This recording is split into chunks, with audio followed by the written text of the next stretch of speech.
scene 4. Exchange rate. Cute. Okay. Now we know that from the money market, the interest rate, which is the most important rate in the macroeconomics, is related with the exchange rate. We're going to study this section. Okay, so we're going to use the simple model of exchange rate determination using the supply and demand for foreign exchange. Okay, will determine the exchange. Okay, so let's think about this is a foreign exchange market, and this what will be the x-axis? Okay, quantity of U.S. dollars, okay, supply and demand will determine the exchange rate, something like 100 Japanese yen per dollar. Okay, very simple, right? Simple supply and demand for dollars in the foreign exchange market will determine the exchange rate. Okay. Then after that, there are three shifters. Okay. One will be interest rate. Okay. Let's think about money demand increase. Then what will happen to the interest rate? Increase. Okay. Then, if the U.S. interest rate increase, then what will happen? Demand for the dollar. Increase. Demand for dollar increase. Because think about Japanese have like a 2% interest rate. Okay? And the United States now interest rate is 10%. Then demand for American financial assets will increase because they are paying 10%. So demand for the dollar will increase. Okay. So if the demand for dollar increase, what happens to the exchange rate? Exchange rate will increase, which means dollar appreciation. Value of dollar increase.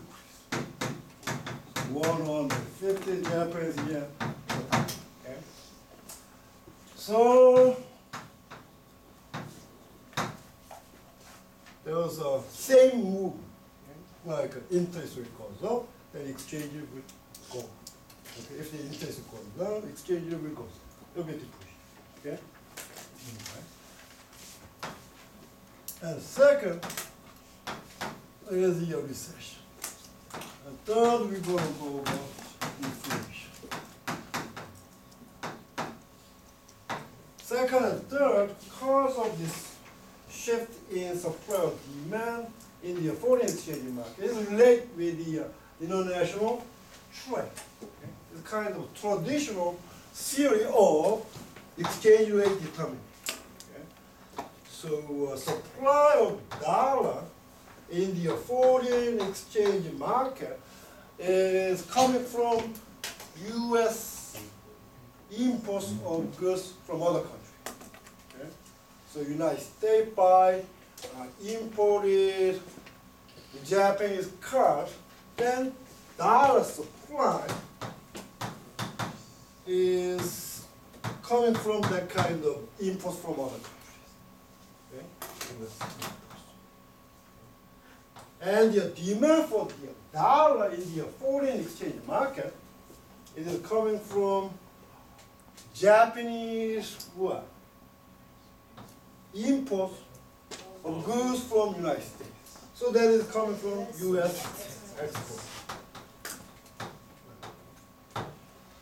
So let's think about if there is a recession in the United States, then in the international trade, U.S. imports will what? Decrease, right? Alright. So supply will decrease. Then exchange rate That's how it is. So whenever there's a recession, U.S.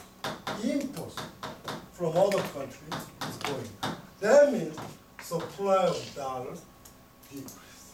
Okay? Then there will be appreciation. Okay, for the case of inflation of United States,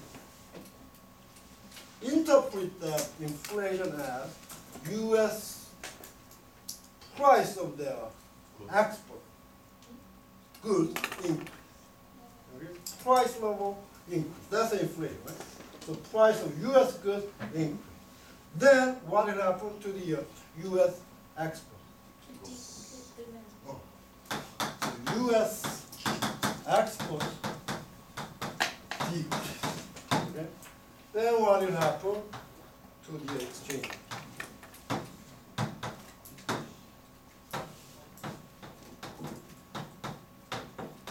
So again, U.S. exports going down, that means demand for U.S. dollars will go down. Then there will be what?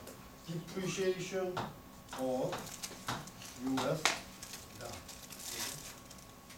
Okay, come.